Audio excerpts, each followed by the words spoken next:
How you doing, Mom? Doing really good. How's this quarantine treating you? I'm getting a little stir crazy, but it's all right. So you got coronavirus.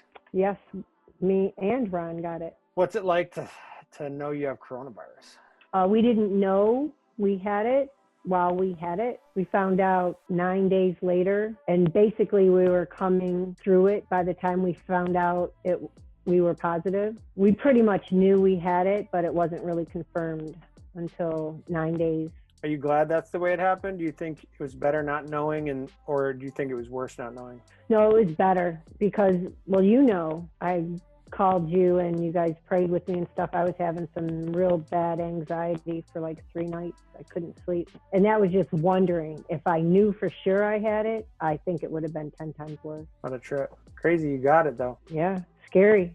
That's crazy to think. It was rough. It was very rough. Well, I wanted to do this because you never know what the future holds. And I've always wanted to do this for years. Everyone's known that I've wanted to do some type of recording of us all talking about our past and our history and whatever. So the first question I asked, that I asked Mike as well, that I think I may ask everybody as I do this, is what was your earliest memory that you can remember? I don't know how old I was, but I was young. I remember dancing to Brown Eyed Girl, and my dad was in the basement.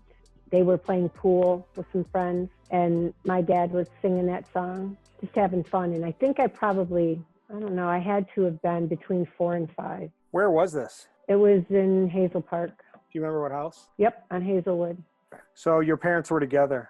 Yep. At this point? Yeah. When did your parents split up? How old are you? I remember them fighting on Hazelwood, and then I don't remember anything until we were on 50 West Granite, and so I probably was like 10. Really? Mm-hmm. That picture that I saw of you opening the dollhouse or whatever when you were on your 5th birthday, that house burned down. Oh, the Playhouse.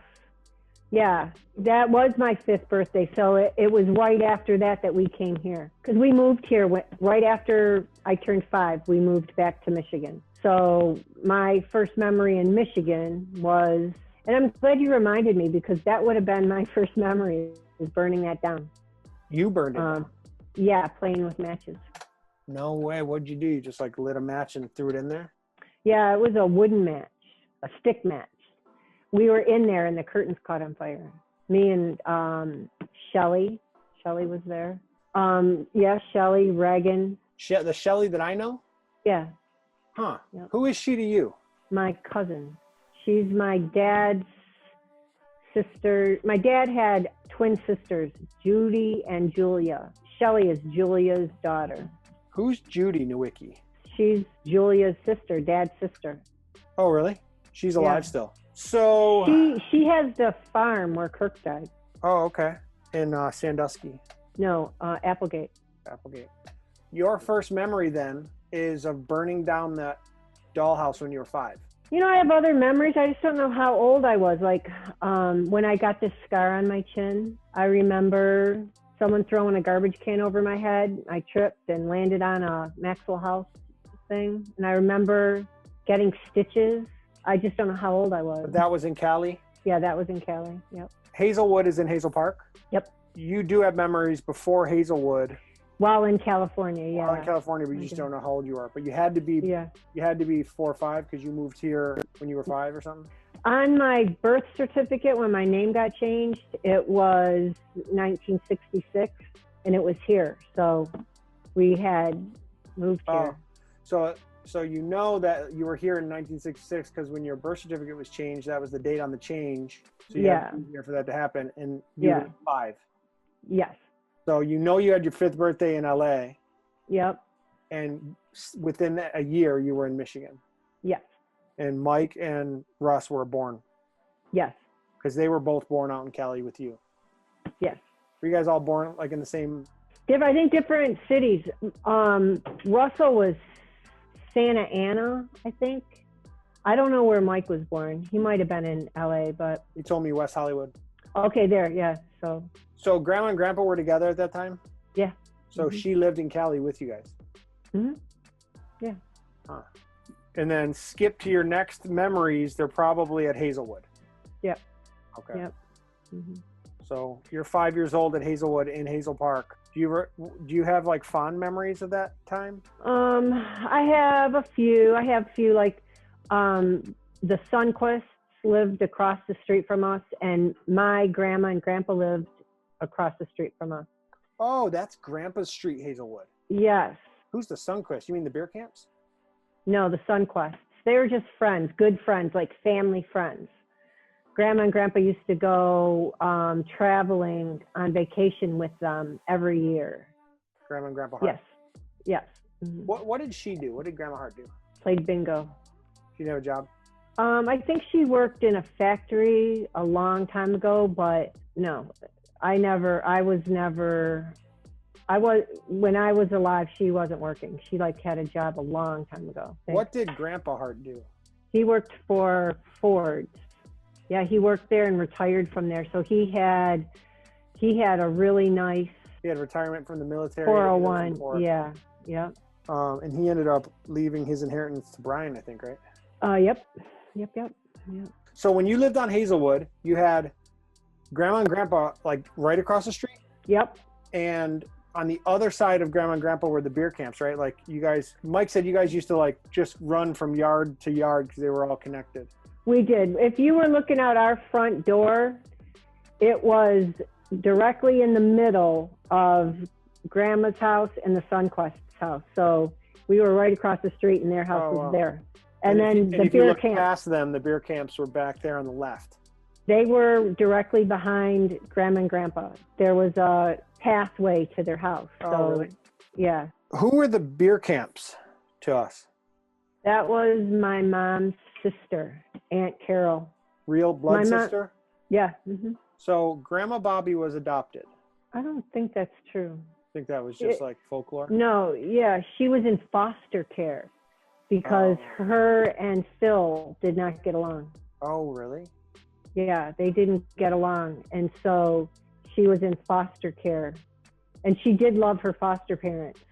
She took me to see them one time for my birthday. And we went and hung out there. Were you young? They were in Melvindale. Yeah. Mm-hmm. Well, so she wasn't adopted. Phil was not her real father. Oh, really? Yeah. That was her stepfather.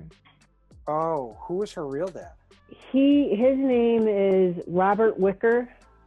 And we traced him back, and he worked with Disney. Me and Michael did some searches. We got some paperwork. We went through some stuff, old papers of my mom's and stuff. And so that's why her name is Roberta Lee Wicker? Yep. But Grandma was her real mom? Yes. But then she remarried Phil? Yep. They didn't get along when she was young, and so she went to foster care? Yep. I think my mom was... Well, she got pregnant when she was 14. Grandma Bobbi? Yeah, she had her first child when she was 14. And that would have been Yvonne. Who was the... Oh, really? With Leo? Yeah. How old was he? I don't know. I think he probably was a few years older than her, but wasn't like real old, I don't think. Wow. So... she went to foster care, and you met her foster parents who lived in Melvindale. Do you remember their names? Off the top of my head, I can't remember. If someone said it, I would remember it, but they're no doubt dead now, because Grandpa was 80, he died right 20 years ago. Well, there were siblings too there, so maybe those siblings aren't dead, but the parents probably are. Grandma Bobbi was 52 when she died in 92, right? She was 51 and she died in 91. So she was born in 40, which means she would have been 80 years old this year. Like a very realistic age to be alive. Mm-hmm. She died really young. Do you ever think about her? I do. I think about her a lot. She lived with us for a long time. So on Hazelwood, everything was all good. You don't have any real bad memories from Hazelwood? Nope. I remember my dad tossing some plates of food up against the wall. I wish you would have asked Michael that. Mike would have remembered it too, I think. He would have known what kind of plates. Yeah, they'd get into a fight and he'd slam his food up against the wall. We never knew why he did that. I mean, we knew he was mad, but why? Why do that? Right, why the food? Well, you guys are thinking that way because you were hungry. Probably. Mike, it seemed like every story that he told, the catalyst with The food. protagonist of the story was food. Doug, we used to borrow food from our neighbors, and most people borrow like a cup of milk. We'd borrow hot dogs, or, you know what I mean? We'd borrow food. I remember Yvonne walking to Grandma's because the phone didn't work, and telling her that my mom wasn't home and they didn't have any food, and Grandma would come over and bring butter and crackers and food, and then my mom and her would get in a fight when she did come home. Your mom and who? Grandma. Oh, really? Mm-hmm. Did Grandma have a good relationship with her parents? No, they were mad at her all the time because once her and my dad broke up, she wasn't being responsible. Oh, So they basically, yeah, they had to bring, they always brought food. I loved my grandma and grandpa too. When you were younger. Yeah. So from Hazelwood, how long were you guys there? A while? Well, yeah, that was the only place we lived before we moved to 50 West Granite. So it would have been at least 5 years. At this time, like when you were young, did you know Joey and Jimmy? Yes. Yep. I do have fond memories of Joey and Jimmy coming over to 50 West Granite, and Jimmy used to play the guitar and he used to sing Johnny Angel. And when Joey and Rosie got married, they moved just a couple blocks away from us. So we spent a lot of time with Joey and Rosie. Where was this? They moved to Hazel Park, and they had a cute little house there, and Rosie used to make dinner all the time. And we would go over there, or at least I would go over there. So Joey and Rosie, when did they leave? Did they go with Grandpa, or did they just go on their own, or how did that work? Joey, Jimmy, and their families moved about the same time to Alabama. Oh, really? Yeah, and then that's when Dad left to go to Alabama. Joey and Jimmy were there for a long time. I don't know how long, but I know he became a police officer and all that in Alabama. That's where they spent a good part of their life. I know I was at least 11 years old before they moved. Oh, really? Yeah. So, because I babysat for them once. And then not long after that, they moved. So like 72-ish. At some point, Dad came back, and that's when I babysat. So it would have been more. So they left, came back, and then you babysat. Yeah. Before you were born, Leo and Yvonne were born, right? Yep. Yeah. So Grandpa had Joey and Jimmy with Marlene, and Grandma had Leo and Yvonne with Leo. Yep. When she was 14 and 16 or whatever. Yeah. Mm-hmm. Very young. Were they married? Yeah. Mm-hmm. So Yvonne is an O'Malley. Mm-hmm. So is Leo. So you have Joey and Jimmy were both Tilleys because of Grandpa. Yvonne and Leo are both O'Malleys because of that Leo guy. Then you were born. You were the first. Yeah, but Yvonne and Leo stayed with Leo. My mom didn't take them. Mm-hmm. When she met my dad, she didn't have possession of the kids. So Leo and Yvonne stayed with Leo. Did they ever talk? Did they ever fallen out, or did he die? Because I don't ever remember hearing anything about him.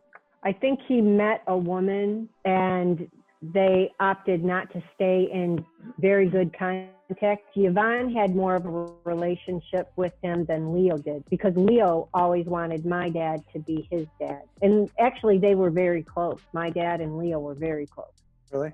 Mm-hmm. Yeah, in fact, I think Dad thought of him as his own son. But Grandma Bobby's their real mom. Would you say that Yvonne and Leo didn't have the same relationship with Grandma Bobby that you guys did because you lived there? Do you think it changed anything? No, because at some point they came back. They did come back.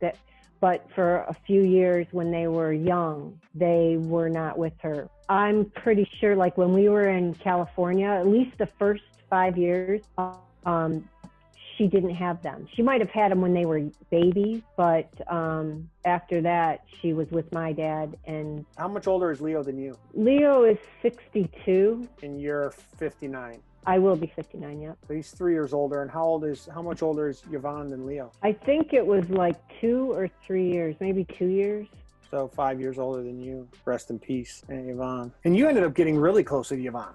She took care of us. She didn't live with us on Hazelwood. She moved in when we went to, when Dad left, Yvonne moved in with us. When you were at Hazelwood, Grandpa left. Well, I think they started fighting then, and then we had to find another place to live. They meaning Joe and Grandma Bobby. Yeah, I mean, I think they moved together to 50 West Granite, That's but what he it was. Mike said they moved together to 50 West Granite, but it fell apart real quick after. Yeah. It was just an attempt to see if it would work or something, I guess. I don't know. So you're saying that Yvonne took care of you guys? Yep. Mm-hmm.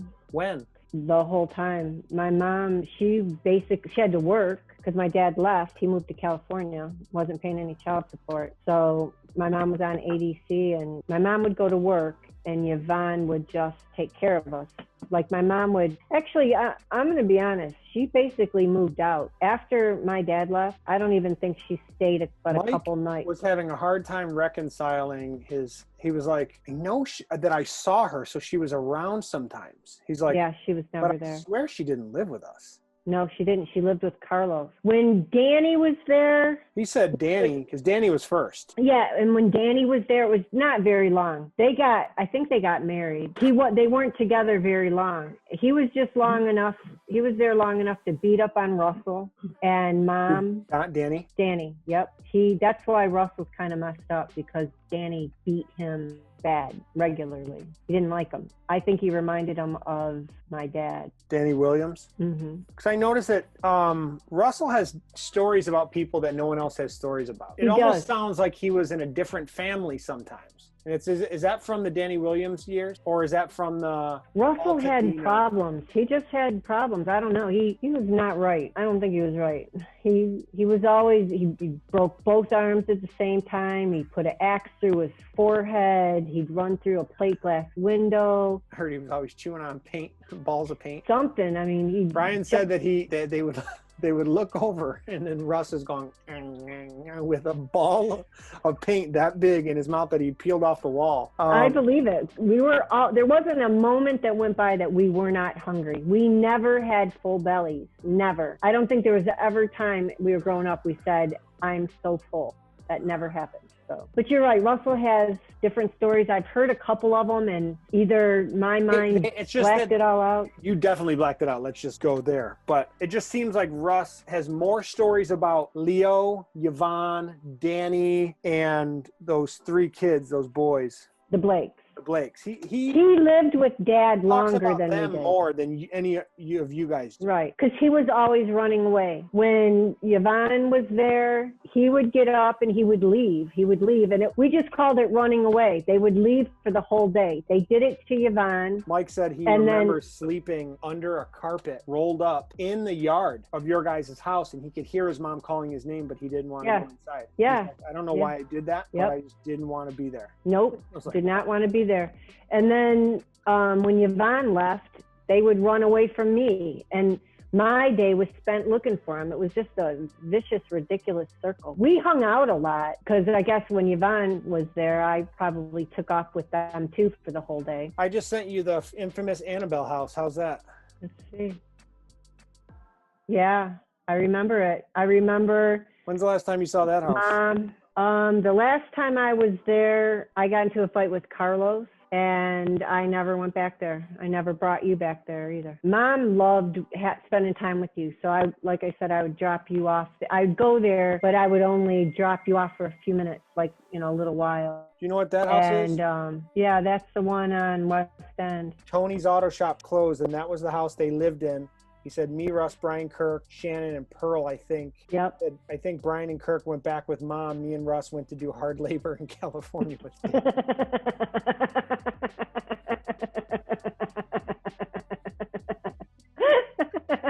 It was true.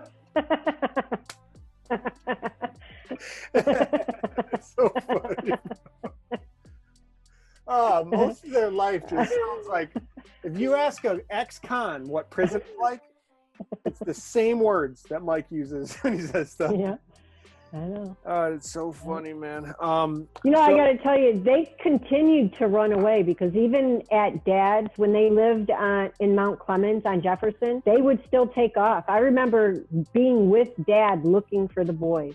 They always did that, yes. And they would get in trouble. Dad would find them. He'd pull up, ask them. They'd be like, and we knew it was Dad. He said, I remember him telling me he could see the car go down or whatever, and they knew they couldn't go that way because they were being actively searched for.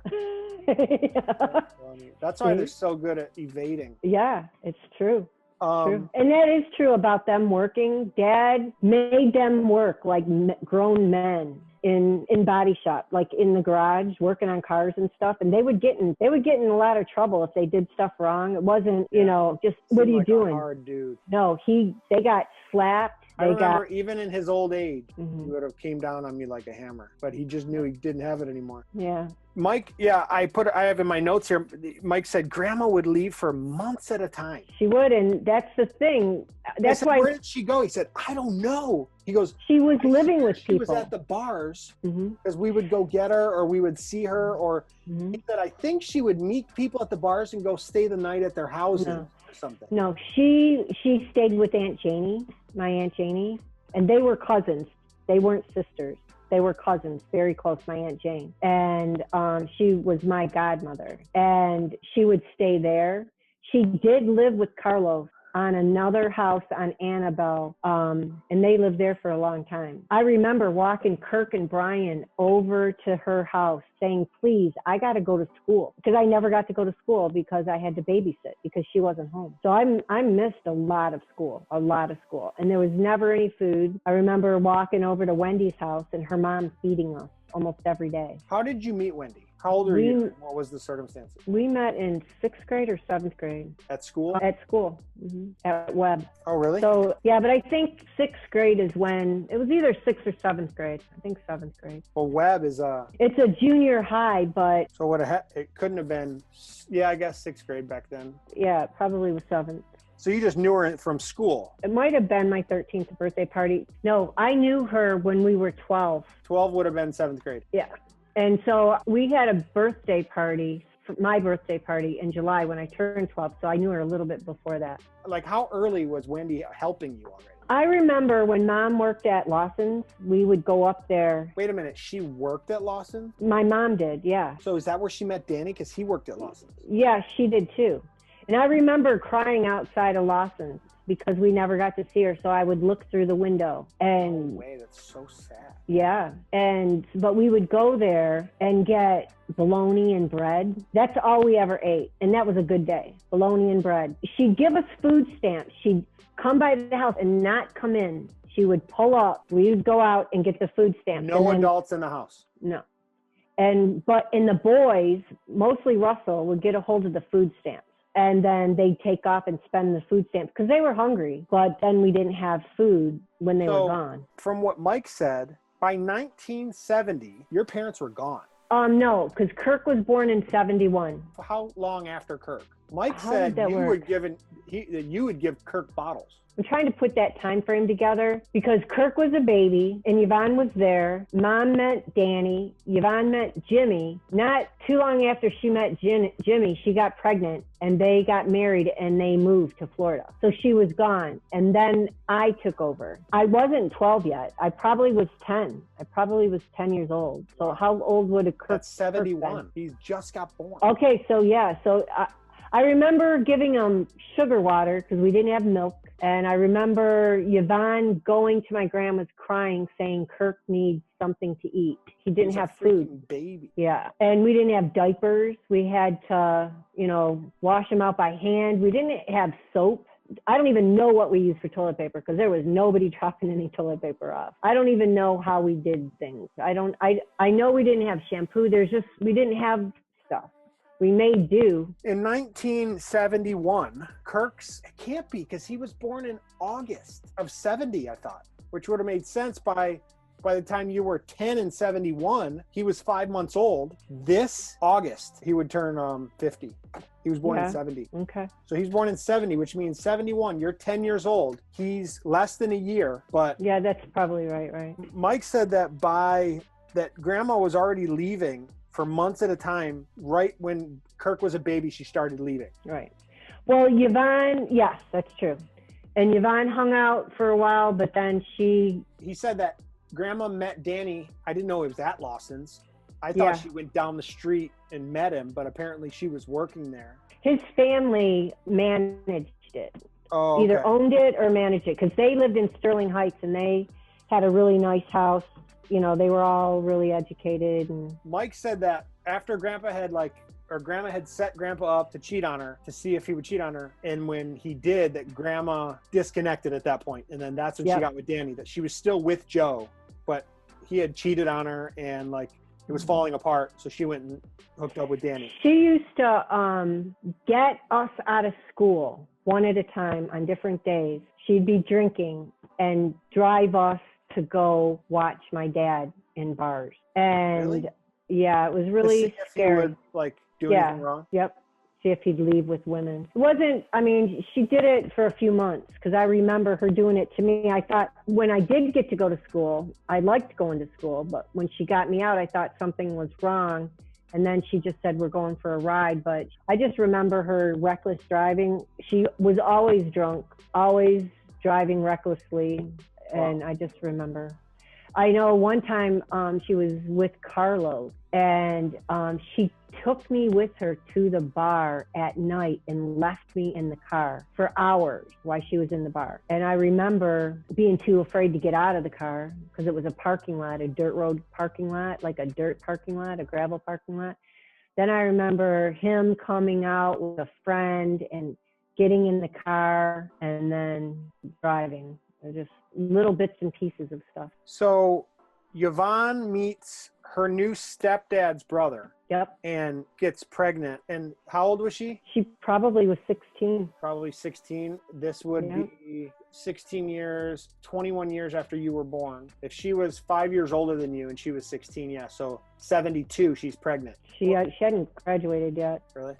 Yeah. And she left. They left. Which was. So in 72, when she gets pregnant, you're only 11. Yeah. And so she leaves and then I take over where she left So off. 11 years old. It's just, I know I've heard it 100 times and Mike said it yesterday. I wrote it down and I said it during the recording.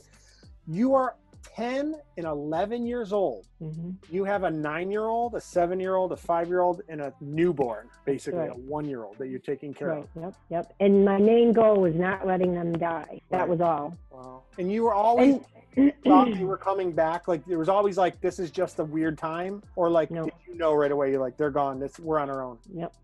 But Leo, the thing about Leo is that he was still with us, but he was gone all the time. Mike he still lived with us.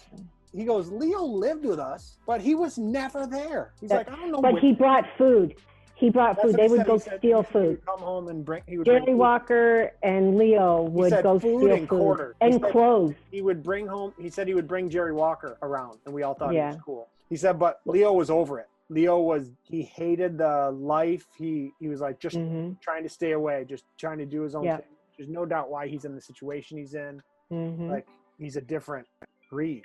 Most literally, like he went through different stuff at different times. Leo cared, like if there were problems, he would fix the problem. Like he had weird friends. One time I was sleeping and one of his friends came to the house and I woke up and he was there. And Leo made sure that didn't happen again. You know what I mean? Like Leo didn't mess around. People knew that Leo would not mess around with them. He had a reputation for looking out for us. He did look out for us. Mike said that Bobbi left Danny, which had been a few years, I guess they were together. No, they weren't there. They were not together that long. Said 2 or 3 years, something like that. I don't think so. He said she left Danny. I guess he got decapitated in a car accident. Yeah, that's true. Yeah, with a big truck. It was an 18-wheeler. He was in a convertible. Oh, really? Yeah. How do you know? I just remember that. Well, Yvonne was still married to his brother. Yeah, so that's where we would have got the information from Yvonne. When was this, you think? It was after they were divorced.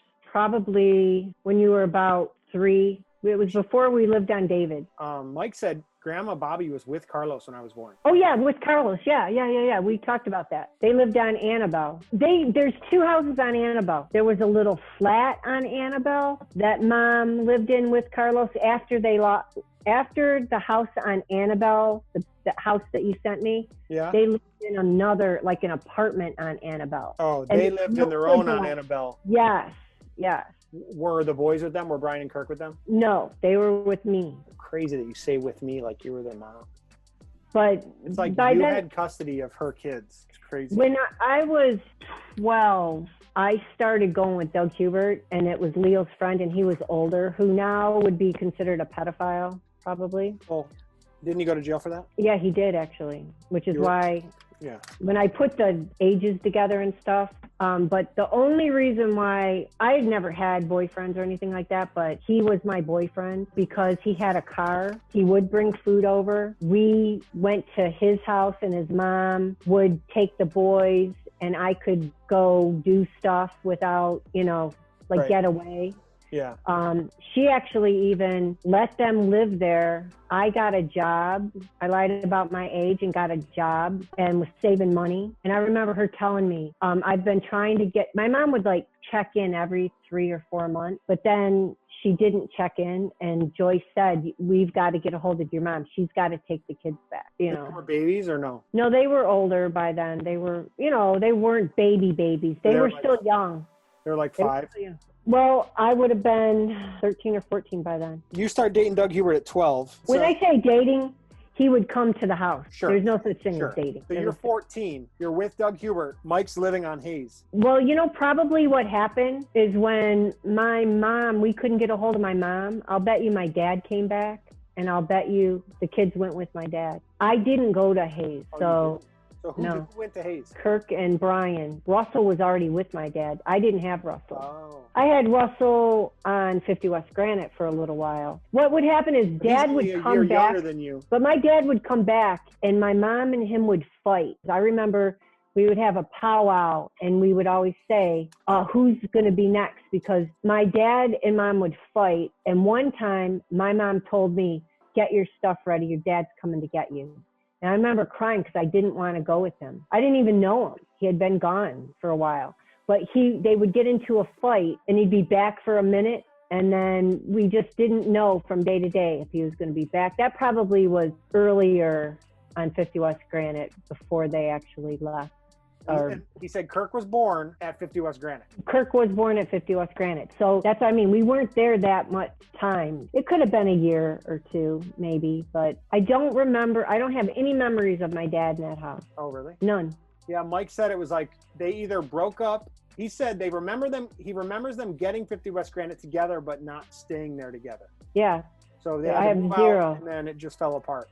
Well, that's what I'm saying. If Kirk lived there, if Kirk was born in 70, then it had to have been just before that. It had to have been just before 69 at the max. Yeah. So now the riots, when were the riots in Detroit? 68? Because I remember Yvonne was staying with Mom and Leo on... That was 67. Okay, well, we were on Hazelwood then because Yvonne left with a friend. And I remember my dad being so mad at her, he slapped her because the riots were happening and he thought that she, was involved in the riots.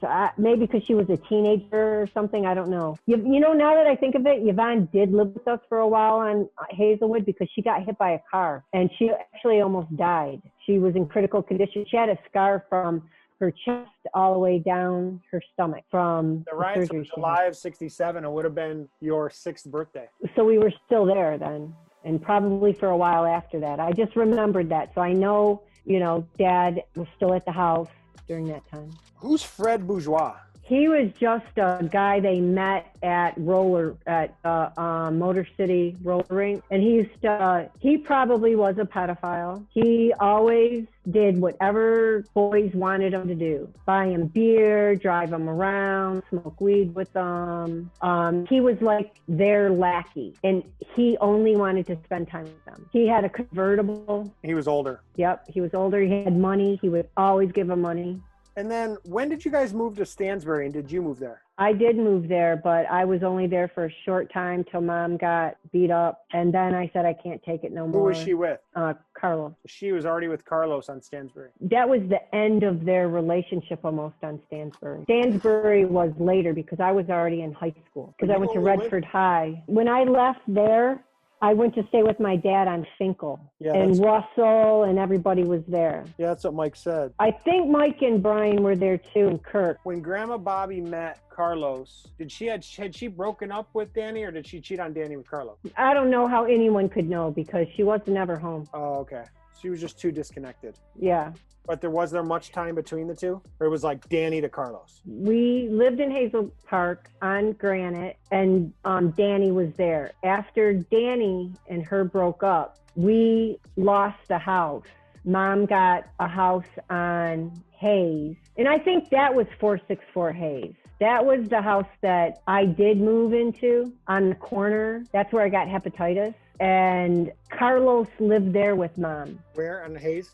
On Hayes for a little while, because I didn't. I think I stayed with Wendy. I didn't like Carlos. And then how old were you when you were staying with Wendy? Well, I would have been in junior high. I don't know how old, but I had a birthday party when I was 12 at 50 West Granite. So it just must have been when I was 12. We moved. She lost the house. We moved to Hayes. Carlos ended up coming back. I went with Wendy. He was gone right away though. Then gone. You're 12 years old. So you meet Wendy at Oh, wait, Doug. Wait. That's when Mom went with Carlos on Annabelle. He didn't want to be with the kids.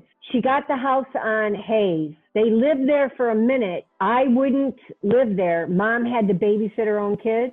So he ended up getting that flat. She moved in with him. And then I went back to Annabelle. And then that's when I was watching the kids there. And then it was a while. Wendy, I should talk with Wendy to find out how long we had that house. So you met her in junior high and you were living with her in junior high, Wendy? On and off. Whenever I needed to, I would. Yep. Mike said that he remembers getting dropped off at Tony's Auto Shop in Royal Oak before 696 was built, Mike and Russ. And Grandma said, "You're taking the boys." Mm-hmm. How old were you? Dad was always getting on Carlos for hitting the boys. So she dropped them off. And then her and Carlos, I don't know if they split up or what. The time, it's so hard. You know, it probably seemed like forever that we were at these houses, and it probably wasn't. It probably 9 was. Months. Yeah, exactly. She drops them off at Tony's Auto Shop where Grandpa worked, which Mike says based on... You know what? Probably, think about this for a minute. It could have went down where Joyce Hubert told my mom she can't keep the boys. She could have got a hold of my mom, and then my mom dropped them off. Right. Yeah, it could have went down like that. I don't remember. Mike said shortly after that is when Joe married Jerry Blake. Yeah. And that didn't last long either. It seemed like it did with all the stories, but that didn't last long either because... Who lived with the Blakes? I lived with them on Altadena and Russell. And Michael. And Michael? Well, where was Kirk? Kirk and Brian were with Grandma. That had to have been a short stint. Oh, you know what? That's when she moved into the apartment on DeQuinder in 8 Mile. Yes. He said that she tried to do family for... He said she made another attempt at doing it, and she had the boys, and your mom wasn't there. Your mom moved out, but she said that she didn't last long at the Blakes. And then I did move into the apartments. You did? And yes, I did. I lived in the apartments because we had Doug Hubert. How old are you? 13, 14, probably 14 maybe. We were older. I remember he used to come and pick us up for school. Who? And Doug Hubert. He would drive from his house, pick us up for school, drop me off at school, drop the kids off at school, and then pick us up. He did a lot for me, for our family. He would feed us. I remember having a kitten with a blue eye and a green eye, and one day we were running late. He was beeping the horn, and I slammed the door, and the cat tried to follow us, and I ended up killing the cat because it ran out and I didn't know it, and I was devastated. But Mom was never home. She came home a couple times and it wasn't good. And then she got into a car accident. And she was home a lot more because her mouth was wired shut. Grandma Bobby? Yeah. Her mouth was wired shut and she had to eat through a straw. During that time, I stayed at Wendy's a lot because I just didn't have any respect for her. I wasn't close with her. I was always mad and angry at her. I know before she got in the accident, she made me mad one time. And I remember this. I took a hot dog, a Coney Island, and I threw it on the car windshield. I was so mad at her. At your mom? And then, and I left. And I didn't see her for a couple months. And I was always worried about the boys. I guess at that point, I was like, I've got to do something. I stayed at Doug's for a long time, but I remember at 17, Dad was with Pearl. They lived on Barrett, and I remember living there for a while when Shannon was born. I lived with Dad again. So I didn't always live over at Doug Hubert's. It seems like I always tried to break up with him. I always tried to get away from him because I knew it was just essential at the time that he was there because he was feeding us, driving us around and stuff, but he was not the person I was going to be with. How long was it between Doug Hubert and my dad? Because well, I broke up with him finally when I was 18. And met my dad at 18.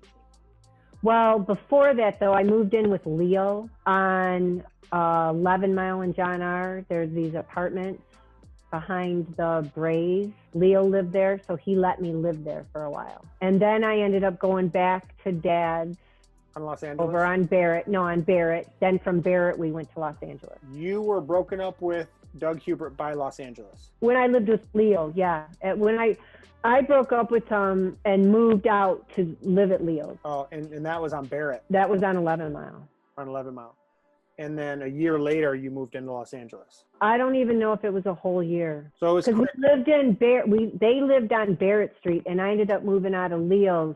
Oh, you know what? I just remembered something. I went and stayed with Yvonne. She moved back here and got a house in East Point, and her husband was still in Florida. So I went to live with her for a few months. I didn't want to be responsible and work, and so she ended up. How old are you? I'm driving, so probably 18.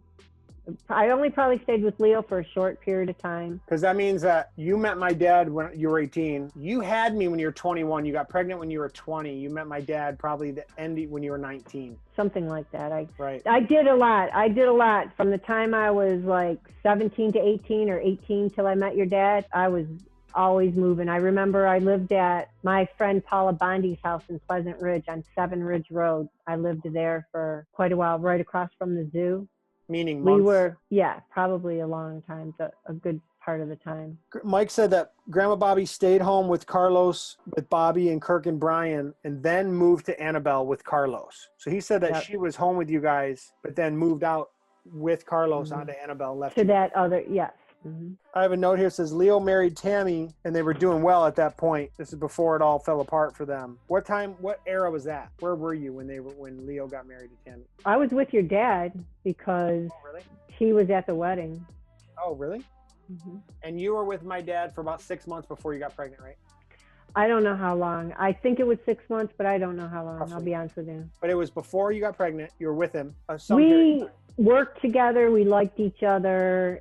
You know, we hung out and stuff too before. You know what I mean? I don't even know if you can call it dating what we did. Mike said that I have here moved to Trinity at Linden and Trinity and Burt Road, Harding Middle School. What is that? That's in Redford. We also, when my dad broke up with Jerry Lee. He was with Jerry Lee when you guys were in Redford. Yeah. Oh, yeah. I see. But we moved into Uncle Frank's when they broke up. We all moved. Uncle Frank? My dad's good friend. We called him Uncle Frank. He was probably a pedophile. He was like, actually the boys still keep it. I think he's still alive. The guy's probably 110. Really? The guy was he was a good guy. He let us all live there in his house until my dad got it together so we could do whatever. And probably Dad left then. And then I ended up taking care of the boys there at this hellhole house. Because my dad came to me and said, I need you to help me with the boys because him and Jerry were broken up. Because I didn't want to go to Redford at all. So I told him I would try it. And then he quit. He would go out and stay gone. And the house was like, it was like the house that he lived in on Pearl before he died.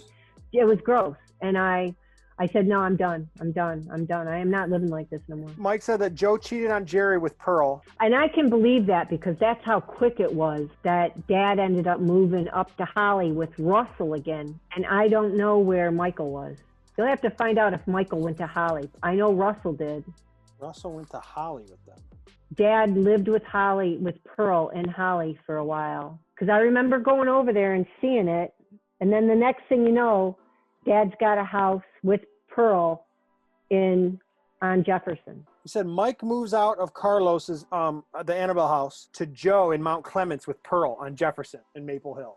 he forgot about Uncle Frank's house and all that. So there's like an Uncle Frank period that's skipped over. After the Blakes, yep. After the Blakes, where Grandpa needed to get stuff together. So you guys stayed with Uncle Frank while he could arrange a place and room and whatever. And meet But he wasn't with Jerry, but he was with Pearl. He was still like dating Pearl, like it was the honeymoon stage. So he needed some date time.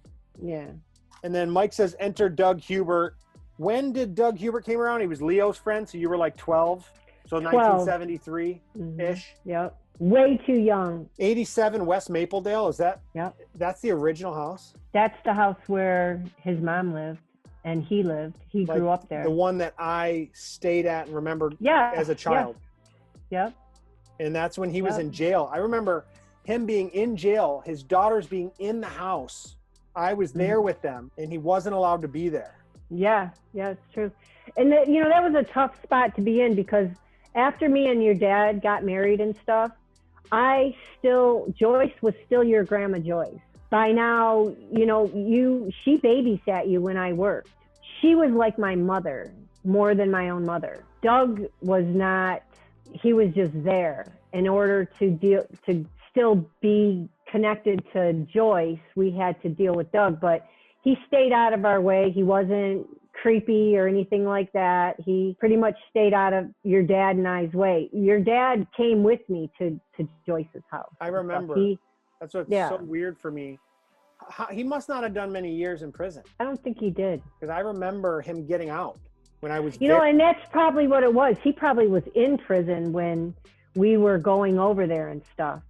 Because I don't remember. I remember him being out and there was drama with the girls. He wasn't allowed at the house or whatever. And I was a kid already. I mean, I was 5 or 4 or something. Well, I know we went, I think one of the last times we went over there for the parade, for you to see a parade. I remember her house vividly. Oh, you know what though? The girls, remember they came over to the house. That's what I mean. Doug brought them over because you were close with them. Joyce babysat them and babysat you. So he went to prison after that? No, it would have been when you met my dad. Yeah, I think it was before because I just don't remember him being there. When I can't even imagine I would have let him be there with her watching you. And she was watching you because she was retired. I babysat her dad when she was working and she, what I mean? When he went to jail for that, there wasn't any he didn't do it. This is just rumors action. Everyone knew it. I think he didn't even plead not guilty or anything. And so you guys all looked at him like a pedophile and you wouldn't let kids. I did. Joyce didn't. That was her son and she still loved him and she was really torn. That would have been I don't even know how someone would handle something like that. When did she die? She died. We went to her funeral. She died about a little bit before Grandpa or after Grandpa. Oh, really? It was that late? Hart. Grandpa Hart, not Tilley. Hart. Yeah. So Mike says around 1981, 82-ish. It was 82 because I was born. He said he left after I was born. He remembers being at my baptism and then they left and went to Cali. Did they go with Grandpa or was it just for them? What? I was thinking about that the other day after we were talking. He did go with them because Billy Tilley, my dad's brother, had a construction company and they were all out there doing that kind of stuff, landscaping or whatever it is. That's when my mom went to Texas. Yeah, who'd she go to Texas with? I don't know what prompted her to leave. I just remember her moving. And then I remember I think she met someone because once she was down there, she was in love with some guy. I never met him or even knew about him until she died and I got all her pictures and she kept a little bit of a diary that had way too much information in it. And then when Mom came back, she was living here for a while. We didn't even know she was here. Really? How old were you when this happened? You were old enough to stand in the wash machine on Annabelle. You were probably 3 and she back and you guys didn't know. Yep. And that was another thing that just crushed me. I'm like, how could you do that? How could you be living here? Yvonne one time said, let's go eat, something like that. And took me to the restaurant and Mom was working there. And it just wasn't a good entry into it, Right. And Mike has a similar story where he was walking down the street and saw her sunbathing on a lounge chair in a yard. And Yeah. she was gone.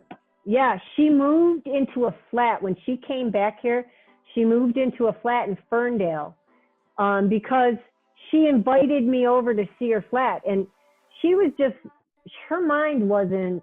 She invited you like you were a girlfriend, but you're like, I'm your daughter and didn't even know you were here. Yes, exactly. It didn't go over so well. It did not go over well. She just drank so much. She was just toast. What do you remember about Los Angeles? Dad working a lot in the garage, the boys working a lot. Why'd you guys move there? Why? Yeah, you just needed another place. It was just like, we lived on our own, but it was hard. We were young. I remember I lied about my age in a couple different jobs before, and then you just get tired of it. And I think that's what it was. I mean, Dad came back or moved into a house that could house everybody. I remember Dad Pearl would make dinner and we loved that. I mean, she always made food. I mean. On Los Angeles, was Grandpa with anybody? Pearl. Oh, really? Yeah, on Barrett. When I lived, me and Pearl were actually best friends. Was she young? And she was young. She was not too much older than I am. And it took me a while to warm up to her, but we used to have a good time. Dad wouldn't let her go do anything, so I was like her girlfriend. So I know she had the boys do some stuff that wasn't good. Me too. She did stuff behind Dad's back he didn't know about. But I mean, it wasn't like she was going out on him or anything like that. But if Dad found out about it, she would have been in trouble. So he was with Pearl on Los Angeles. You moved in with them. I lived with them on Barrett where Shannon was born. Oh, okay. And then when Dad got the house on Los Angeles, I just moved there. So Shannon lived on Los Angeles? Yeah, Shannon was born. Shannon was born on Barrett in Madison Heights. Because my friend, I didn't go anywhere. Like Pearl was pregnant, she was going to be due. So I wasn't going out or anything like that. Like Dad wanted me to stay and watch her while he was working and stuff. And one night, Carrie and Wendy called me to go out. And I was like, nah, I got to stay home. And they're like, come on. So I was like, all right. So I went out with them, going for a ride and stuff. And I came home and Pearl was in labor. Well, I should make a correction. She's 3 years older than me. I didn't realize she was born in December of 79. So she's 2 years older than me, 2 years and 2 months or 3 months. So that means she was born on Barrett and then lived in Los Angeles when you met my dad. So it was within 2 years of that whole process. Yeah. At Los Angeles, it's Pearl, Grandpa, you, Mike, Russell, Brian. Ross, Brian, and Kirk? I don't think Kirk was there. So probably Kirk and Brian weren't there. It probably was me, Mike, and Russ. Okay. And then... Oh, wait, can I say something? Mom lived in a trailer park, and the boys lived with her in a trailer. Really? Yep. And because I was always jealous that they were close with her. Like, they could forgive her drinking. Like, they would all drink together. I didn't drink. I didn't have that relationship. You're 18. So how old are they? Ask them. They were drinking with their mom? Yes. And probably smoking a lot of pot too. So you're on Los Angeles. That's when Grandpa says he's leaving. Is he leaving Pearl or is he going with Pearl to California? They didn't go to California. They went to Alabama. Or Alabama. Oh, okay. So he said, I'm leaving, going to Alabama. You can come with me or you can stay. Yes. That's when you guys decided to stay and you were on Los Angeles by yourselves. Yes. You're already working at Johnny's. Yes. You already knew my dad. He was a cook. Mike was already working there as a busboy. Mm-hmm. And then what do you remember about that, about like meeting my dad? What do you remember about him? I don't remember much, to be honest with you. There wasn't much to remember. I mean, we worked together. Then he started coming over to the house after work. He got along good with the boys. Did you know about his foot? Because Mike said he remembers. I told him that you said that oftentimes, because in my intro for my first episode, my background episode, I put the intro I wrote said that oftentimes the first thing my dad would do to someone when he met them is tap on his leg and show them that he had a prosthetic. And Mike goes, well, I must not have been that important. I go, why? He goes, because I didn't find out he didn't have a leg till they were together already. He goes, I remember walking in the house that your mom and dad were living together, and I looked to the side and I saw a leg leaning on the wall. And he goes, I thought to myself, that's hilarious. Like someone has a fake leg. That's a prop. It was like a joke or something. Mike goes, I walked in the door and your dad hopped around the corner with no shirt on and just whatever. And with his little nub. He said, he goes, Doug, that freaked me out. That he didn't have a leg, and I knew him for years. It could have been, but I do remember him knocking on his, like, he always did that. Yeah. He always did that. So you meet him, Grandpa decides he's going to Alabama, but he went with Pearl. Yes. Shannon. And Shannon. He tells you guys, you can come, you can stay. You guys decide to stay. All along that time, you get pregnant. My dad decides he's not going to be with you. Probably because he couldn't break away from his family. He's probably getting pressure from them to not be with some hillbilly girl. Oh, can I just say, he didn't say, I don't want to be with you. Reluctant. He was torn. And I said, you know what? I don't want to be with you. If you don't want to be with me, I don't need you. I'll do my own thing. So I'm keeping this baby. You go do what you got to do. Not a big deal. Did he want you to abort the baby? I think that... Or did his family want you to abort the baby? His family did. They never said it, but I knew they didn't welcome the situation. Yeah. And your dad, I don't think he ever said get an abortion ever, but I never let him either. Sure. I never he knew from the second that I told him it was not an option. So you get pregnant. My dad's reluctant to stay with you. He's wishy-washy. It gets back to Grandpa. Mike says he remembers watching Grandpa walk up to my dad. They walk down the street on Los Angeles, or either he parked down the street and walked up to the house. I forget what he said. I think they parked down the street and he watched Grandpa walk up to the house and talk to my dad. And he said, he always remembered thinking he was yelling at my dad. He goes, I can't remember why I thought he was very forceful with your dad, but that's how I thought about it. He said, your dad left. Then at some point returned with his stuff and said, I'm going to stay and we're going to do this. He didn't like that. What Mike's talking about happened on Los Angeles. I had already moved in with a roommate on John R. Who was that roommate? She's the epileptic. Yes. And she had a seizure. You couldn't get her out of the bathroom. Right. Freaked you out. And then, you moved out. No, I was still there. Your dad came over there with his stuff and said, I did it. I moved out. I want to be with you. So it was like a thing. We were separated. We didn't see each other for a while. And then he came back. So it was like a thing. You knew that he was getting pressure. It was like a very public thing between you two. Like his parents did not want this to happen. He was torn between. He was afraid. Yeah. Afraid because they supported him and would disown him. Right. And then he finally said, I did it. Mm-hmm. Did you feel like Dad really loved you? Mm-hmm. I did, but we were very happy together for a while. But to be honest with you, we were both so young. If I hadn't been pregnant, we wouldn't have been that couple that lasted forever. I think your dad gave up on us at some point, didn't want to work on us.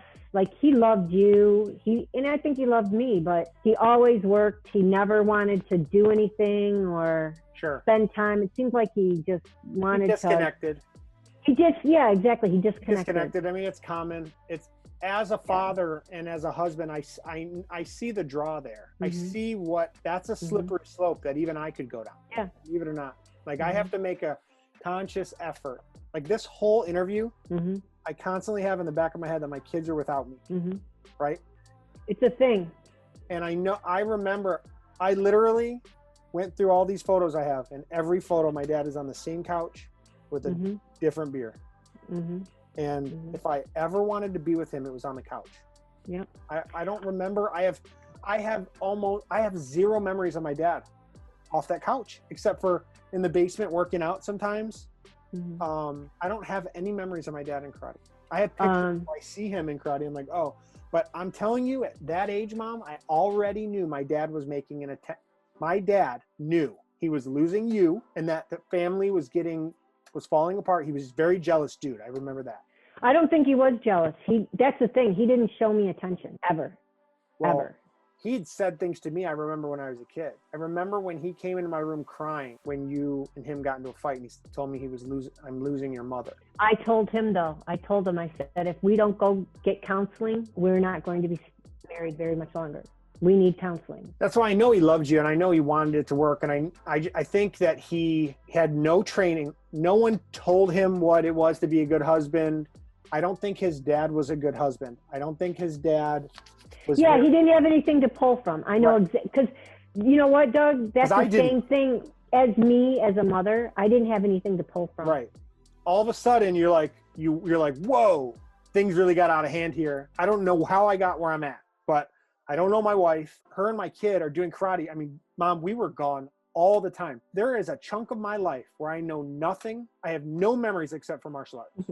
I swear, every day. That's true. That's true. But even when we were home, I remember being in the basement with you working on kata. I remember stretching against the couch, or I'd put my legs and we'd practice the splits against the couch. My room was a dojo. Like, all I remember is karate for years. My dad, I have zero memories of my dad in martial arts. I'm telling you, I know he's there because I have pictures, but we were gone. It was me and you on tournaments. He worked.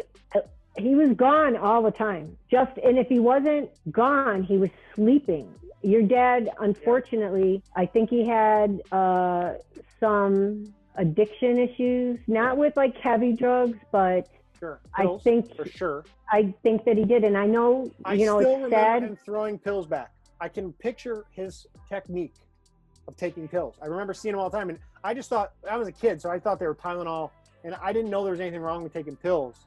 And I don't know what they were. Could have been mostly Tylenol or Advil. He didn't tell me that. I'm not saying, there was a time in my life that I did stuff that, I was young. There's no excuse. I did it. But the moment that you were born, I looked in the mirror and I said, if I do anything at all, it wouldn't be right. I didn't want to live like that. So from that moment on, I never did another thing. And I remember your dad didn't have that same. Sure. He was still going to live his life. Yeah, there was no commitment there. And I remember him taking drugs from my mom. And the only way I knew it is because my mom told me. And that broke my heart, because you can't take drugs from a woman suffering from cancer. Right, I remember that. And so there were things that happened that was chipping away at my compassion, and I couldn't do it anymore. Mike said my dad had a swagger to him. Very appealing. He was fun. He was a charming person. He was a good person. Your dad was a good man. He was a good man. And he stepped up. He did. He made a good living for you and for me. I mean, I worked too, but I cleaned houses. I quit doing the waitress thing after, I think when you were 5. After that, I didn't waitress anymore. I cleaned houses. I had Time Savers, home office, and apartment. I still remember your outfit and working at Leo's. Yep. Did you work at Starlight? Yep. And I loved it there. Yep. I remember Starlight. What is the story of my birth? It hurt. I don't know what you do. What did Who was there? All the boys. Really? Dad, yes. At Royal Oak Beaumont. Yep. They were all there. Wow. So you had support during that time. Yes. Our whole family just lifted you up. You were like the prince of the family. They all came. Everybody came. And then they came to the house. They were at every single birthday party, every holiday. We were very close. We have always been a very close family. Is there anything from your childhood, from your family that you hoped to replicate in me? Like, is there anything that you wanted to take from your family or your past and pass on to me? Yeah. You to be close with your uncles, like I am close with your uncles. Because is there anything that you want to never do? I'm sure everything else. Everything else. Is there anything that you think I don't know about you? Yes. Yeah. Yep. That's funny. It's not too bad, but yeah, there are some things that until I don't know, maybe one day. How did you find out you're going to have me? Was it a typical, I was sick and so I took a pregnancy test? I was like probably 90 pounds and I was getting a little bit of a belly. That was after you were born. Was it? Yep. Yeah, I was already married. Yeah, this is July of '83. Yep. Do you know See what the this Mona was? Lisa hair? I want to say that was on, let me see it again. July of '83. That could have been at your dad's house. I'm 1. This looks like Buckingham to me. Or Does what's it? that? What's that house? Not Buckingham. The one with the glass front. Oh, yeah, that's Buckingham. Yeah, they look like Buckingham to me. We didn't go there though till later.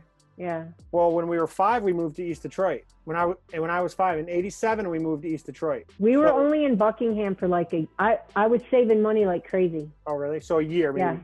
Yeah. So before then, We- I was where? I was on. Yeah, we were only there for like a year. We weren't there that long. So where was We I? before? wanted to do a rent to own, but the lady did. told us we could. No, she kept No, but- saying we could. No, but you did on David. No, we bought that on a land contract. Oh, I thought We that was- put, no, Oh. land contract's different. We had to put money down on that. And I was saving money. Your dad, I wasn't contributing to the household. I was just saving all my money. Where were we before Buckingham? Well, like I said, we went from Hayes when you were born, upstairs flat, to the downstairs flat. From there to Breckenridge, from Breckenridge to Buckingham, Oh. and then from Buckingham. So probably 1 year at each place. The flat, the downstairs. Yeah, Ridge, yeah. and then David. It was just stepping stones. Yeah, our goal was to get. I wanted a house. I wanted to own a home. I wanted a family. I wanted everything that I got. I was happy. We cooked dinner. We I went remember that. shopping. We did all the things families do. You played with your cousins. You had best friends. I wanted your life to be what mine couldn't be. Right. And for the most part, it was. I mean, it might not have been No, totally. what you want for your kids, but you know what I mean? Like it No, got totally. better. Totally was.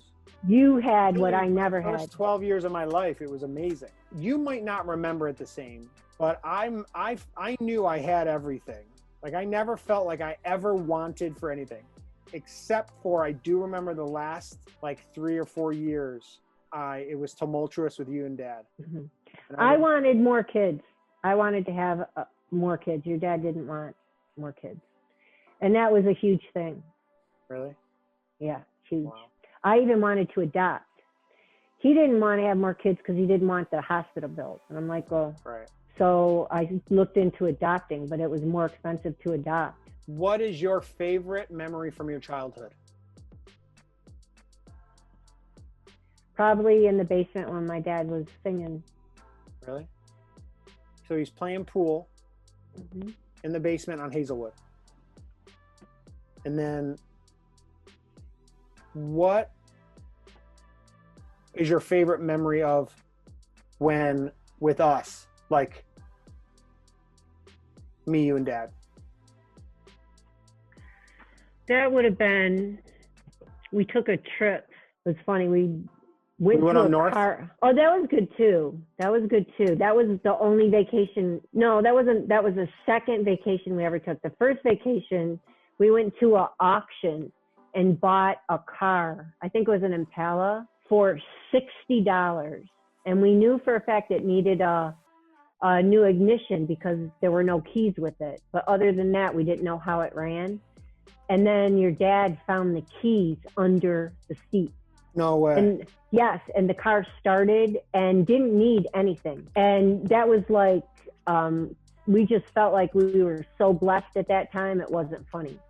So we took a trip to Toronto with you and stayed the night.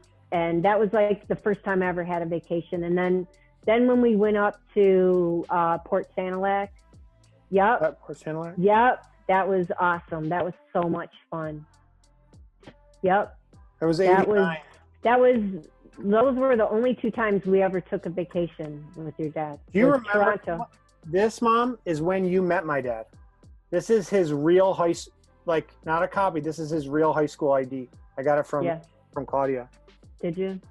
In 1980, 81. And that's when you got pregnant in 81. Mm-hmm. He, I know I have a picture of his graduation too. Yeah, it's right here. I have it. Oh, no, a different one.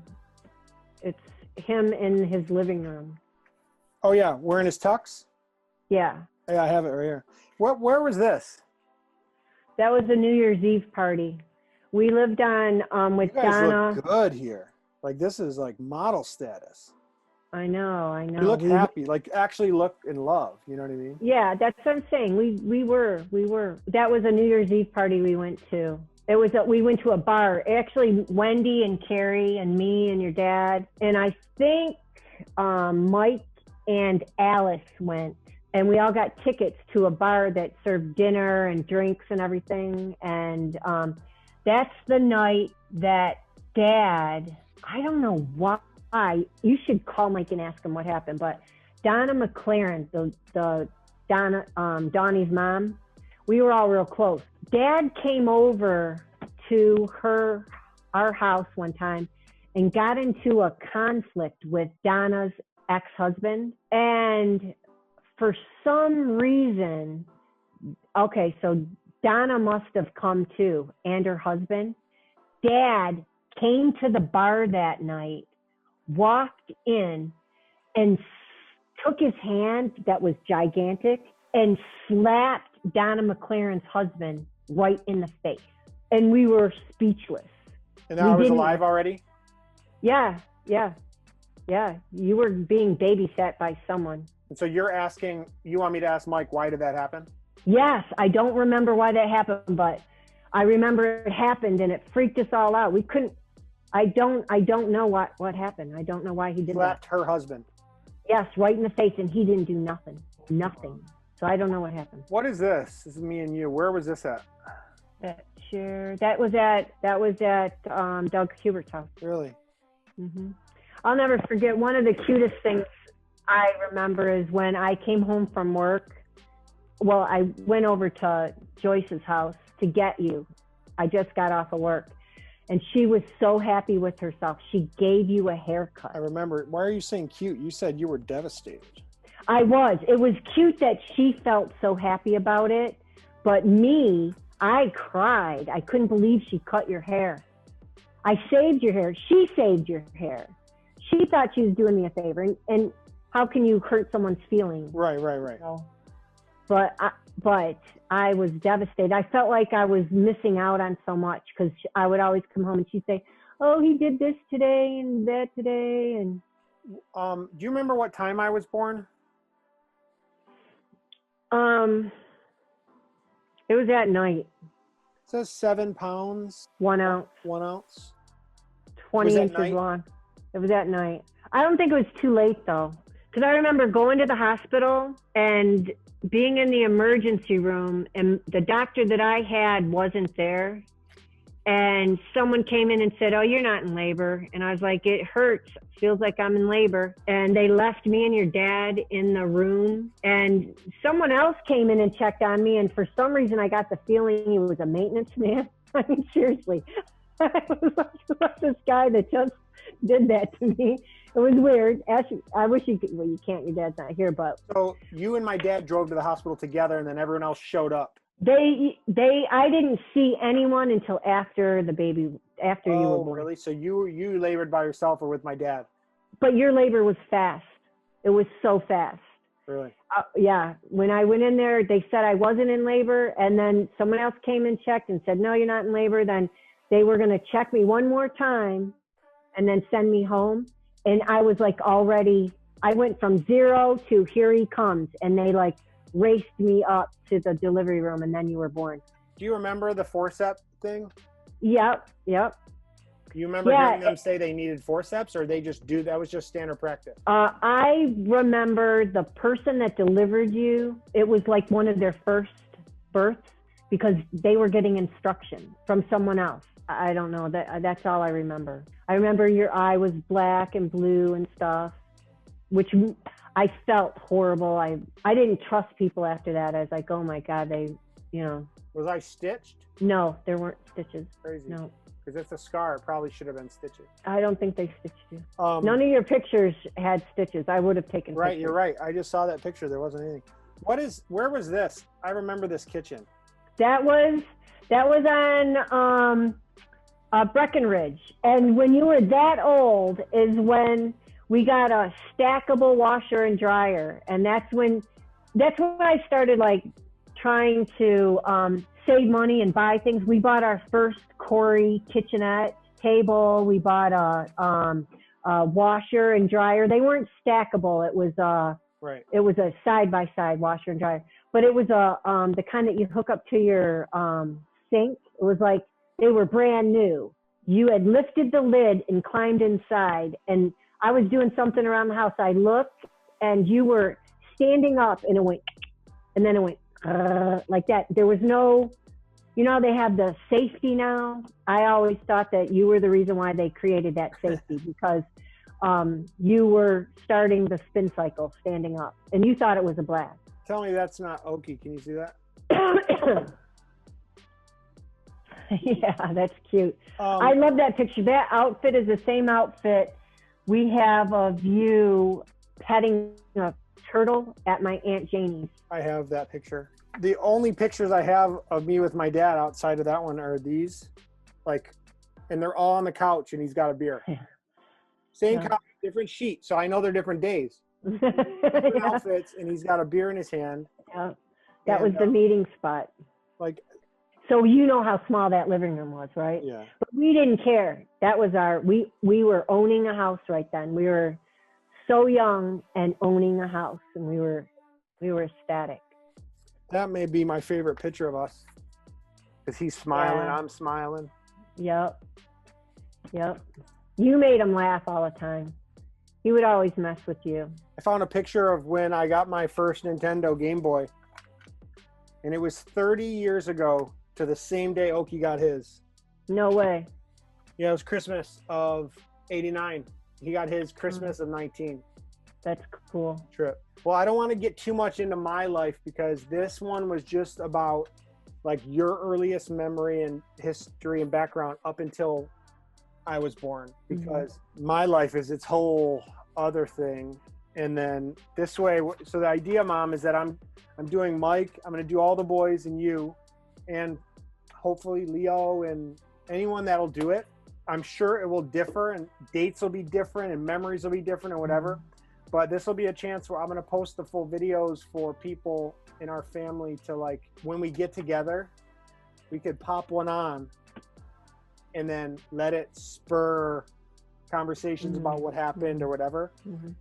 And also so that we could establish like timeline and certain people can correct certain things and whatever. And I want this to be documented so that my kids can have these stories. And, you know, there'll be a time where you're gone and the boys are gone and I'm the keeper of all the information. Grandpa or whatever, right? Yep. And my kids have kids, and then I can tell these stories, but I can have videos for who knows how long. And this is something I've literally dreamed of.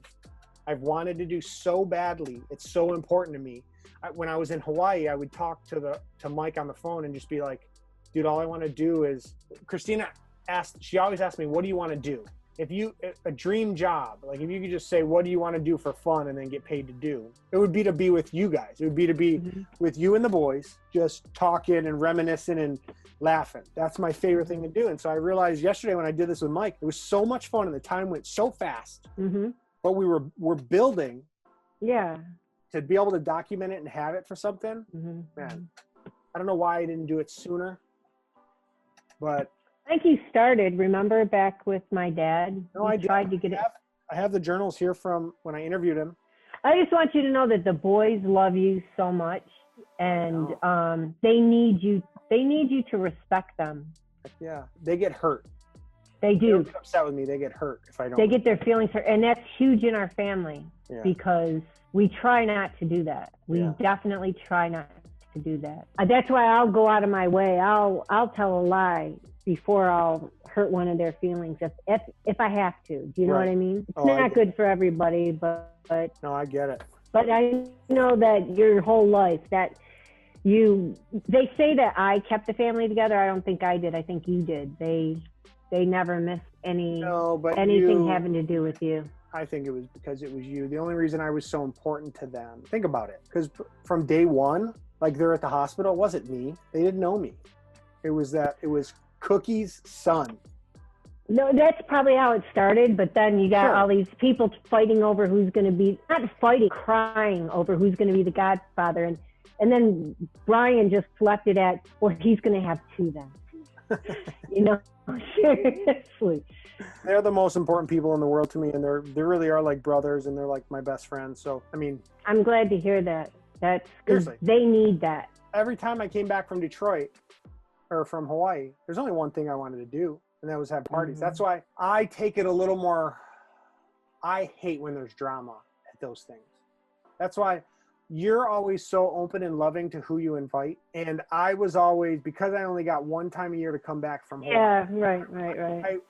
I was more protective of it, because it's like, hey, I don't get to do this very often. Right. And there's a small window. Last thing I want to do is hearing drama, people slowly getting hurt, because it never happens. I tell you what, when it was the people that I wanted to be there, like there was never drama. Mhm. Drama always happened when we stretched a little bit. That just discredits your whole theory about who kept the family together, because you're no different. Like, you're the same reason why all these people would come to our family events and gatherings. And it's the reason why I know them and I'm friends with them on Facebook. And if I see them, I can hug them, is because you keep people around. Otherwise, it would get awkward and old and whatever. Ryan O'Malley just sent me a text that I wanted to read to you, and it was touching. He said, I posted a thank you to him. Did you see it? Yep.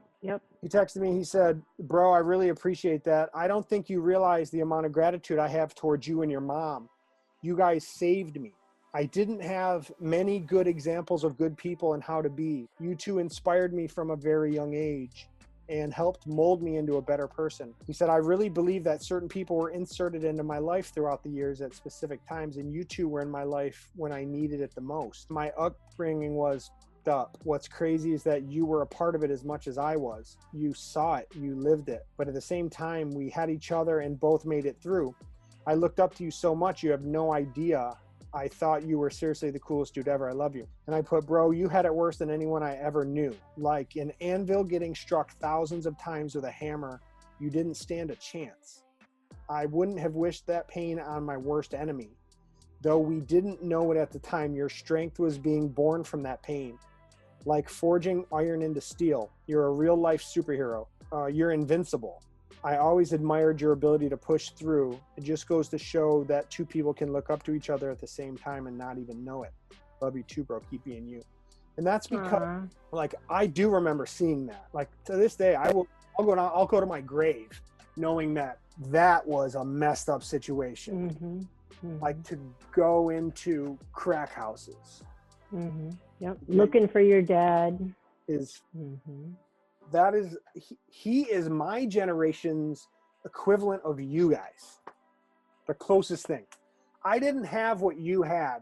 So I wasn't sleeping in a carpet outside, getting beat by my stepdads, getting touched, getting scared in a parking lot. Like, I didn't have that. But I had the ability to grow and learn from those things because I heard those stories my whole life. Most importantly, I was friends and closest people in the world to me were these people who, when I was born, still lived in that world. Like, you were able to get out when you got out when I was born. They were still boys who had no freaking structure. Yeah. So I had that, and I was able to, like, that's where they get their humor and their love, and their hearts are so big, and that's where they get their wisdom, and that's how they get their cynicism, and that's how they can get their, like, anxieties and whatever. So I'm so familiar with it that I can connect with it, but I never had that. And I never ever want people to think I'm ever putting myself on that level. I don't have that. I grew up in a great home. Until I was 12, I had everything I wanted. I mean, I had Jordan 1s, 2s, 3s, 4s. Every year the Jordans came out, you bought me Jordans. We didn't have that kind of money, but you guys made it happen. Ryan is from my generation, so it was weird for me to look across the aisle to someone who's a year younger than me, who was living like you guys were living in the 70s. Like, that kind of stuff. So then I would go to Ryan's for what seemed like summers. I know, it's true. I walked to their house. I swear I felt like I lived there for sometimes because I wanted to, because I wanted to be with my cousin. I was the only child. It was boring at our place. It was totally definitely boring. I wanted brothers and sisters, and especially when my dad left, they were the ones. Leo was like a father figure to me. And, that wasn't an accident. I wanted you to be around your cousins. Sure. I didn't want you to get in trouble, but you needed more than what I could give you at that time. You did. You needed more. Well, I was there for Ryan, and I'm telling you, even when I was only there a couple times when Leo was gone. No, you were there a lot more than that. No, but I mean, because I was there too. No, but what I mean is, I remember picking up the pieces. I remember the aftermath. Like, I remember you would pick me up when it was time to go look for Leo. Like, when the drama hit the fan, Leo's missing with hookers, whatever, you would take me home when stuff got real heavy. And then when I would come back 4 days later for the weekend, because I always did that all the time, I would have stories. I would overhear Lee telling you, like, where they found Leo. I never saw none of that. But it wasn't just Leo. It was Lee would be gone too, and it would be Tammy would be gone. And, I do remember being there where there was nobody. I remember Leo, Lee were gone, and I was with the boys, and the scramble to figure out who's going to go over to Leo's house and, like, be with the kids. But then there was other people involved too. Like, there was all the different mothers. Eva, you know what I mean? Like, so people would come by, and then there was friends of the family that would come by. But so I remember that time as soon as you get a whiff of it though. But it got to be too much. No, it got to be too much. And I remember introducing Ron to Leo and stuff, and it just got to be too much. It was too much. And I was glad. The last season, Mom, was when I had that really nice GT, and that kid came and lived with them. Leo picked him up on the park bench in front of the ice cream shop on Van Dyke and let him come live at the house. And he was a gangbanger. He was a Crip. And he stole my bike one day. I was over the house. I was staying there for like the week or whatever. And he was like, we're going to the store. I'm taking your bike. I was like, you can't take my bike. He was like, I'm taking your bike. You can either come with me or you can stay here, but I'm taking your bike. So he had me hop on the handlebars. And he seemed to be 16. I was probably 12 or something. I remember him riding so fast down the street, and he wouldn't get out of the street, and this car was behind him honking, and he was like, let me by. Like, you're in the middle of the street. And then he stopped and got off and chased the car, wanted to fight the guy. He was a grown man. And I remember him pulling up to a payphone by the penny candy store, and he goes, what set you claim to this poor kid who was just on the phone wearing red? And he was like, what? And he's like, I said, what set you claim? And he's like, I don't gangbang. And he was like, that's right. He's like, before you get your ass beat, blah, blah, blah. And he was like flexing on him. I remember being scared to death. And that's like, I think Lozier, and we were living in the basement. Remember, had that huge basement with all those bedrooms. It was all the wood paneling. Yeah, creepy. Those years were the Beavis and Butthead years of watching blockbuster movies all night. We would always at Leo's. I would go there for the entire weekend. I swear for years, because I would work at the shop Saturday and Sunday for $5 an hour. And I worked 12-hour days. I remember because it was $60 a day he would pay me. It was 12 hours, $5 an hour. At the end of the weekend, I have $120. And most of that got eaten up when I screwed up at home or banged up your car or something. Well, I was still a PTF, and I was literally working anywhere between 12 and 14 hours a day. And I wanted to go over there to be with them. They had to go to work. So I would go with them, and he would pay me, I think, a lot of the times. I think most of the times I got paid. I do remember a few times not getting paid, but there was a reason. But then Leo would say, well, I fed you. Right. He would say that. And I ate them out of the house and home. You did. I remember. So you were there, you remember when Sherry went off on me on Facebook that one time? Was not Sherry, Lee. Yeah. Yeah. You were over there, but don't forget, I took Ryan a lot too. I did take Ryan. We took Ryan on one of our vacations before. And he stayed the night at our house too. It wasn't often, but whenever I could, I did take him. I watched the kids for them when they went out before. I stayed the weekends at Leo's house and watched their kids while they left too. Oh, you did? Yeah, I stayed the weekends there. I didn't like staying there, but I did stay there. I remember. And there were times I did like being there. I mean, I think that's when me and Leo kind of split up being close. He probably feels like I left him. And I did leave them because you couldn't stay. I had been disappointed more times than my heart could even manage. And that's why I can't imagine what his kids went through, because he was only my brother. All of them went through crazy stuff for sure. Like, because Sean had to go down there sometimes, and Derek, but Ryan was at that age when it was the dangerous period, and Ryan took the most of it. The fact that Ryan's breathing and didn't kill himself, and that he's successful, and in 2 years he's retiring from the military, and he's got a successful career as a trainer, and he's in shape, and he's like headstrong. Like, it's a miracle. The guy's a superhero. Yeah.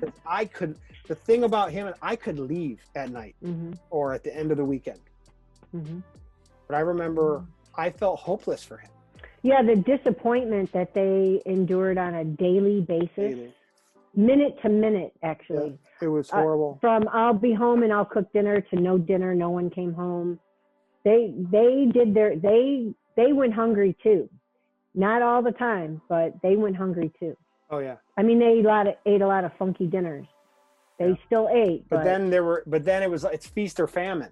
It was like they would be starving and their parents would be gone. But then there were times where I swear they were rich. I swear there was so many groceries. But then you know what's crazy to me is I enjoyed doing things like laundry with them because I was with my cousins and I did not want to be alone anymore. No. So doing dishes, to this day, I'm the guy who, I don't care what I'm doing. Like Jared, I remember calling me once and was like, my timing is off on my engine. I've never changed the timing belt, which, by the way, I didn't realize this till it happened. It requires taking the engine apart completely. I'm not that guy. He was like, dude, it's going to be like 20 hours of work. He's like, but I am sick of paying for this. I think I'm going to do it on my own. Do you want to help? And I get so excited when that stuff happens. Let's do it. Because as long as I can focus on something and we're working together as a team, but you're with me, I don't care what I'm doing.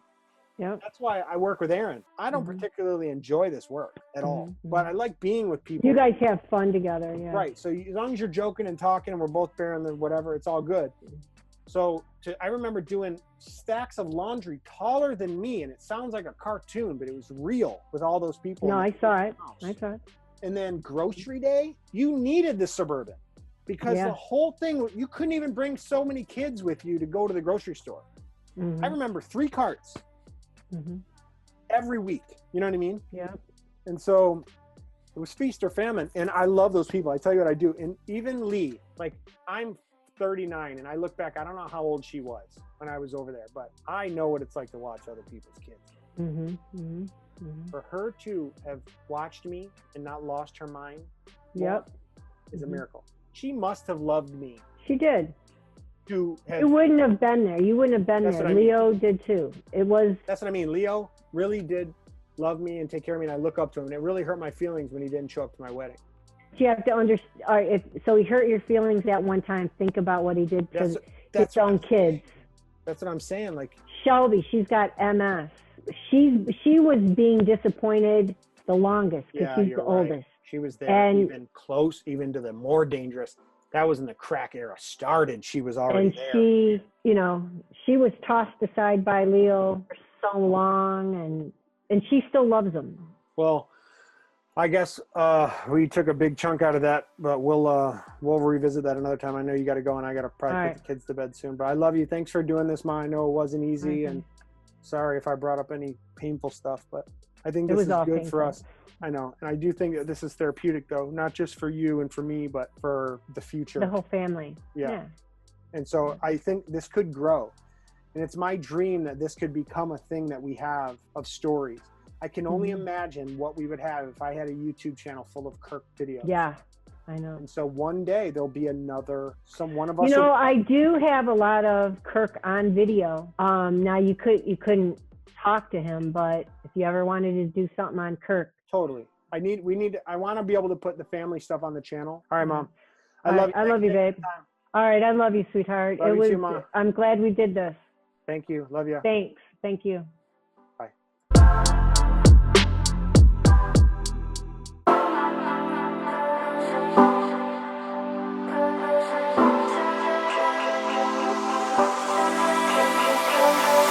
I'm not in the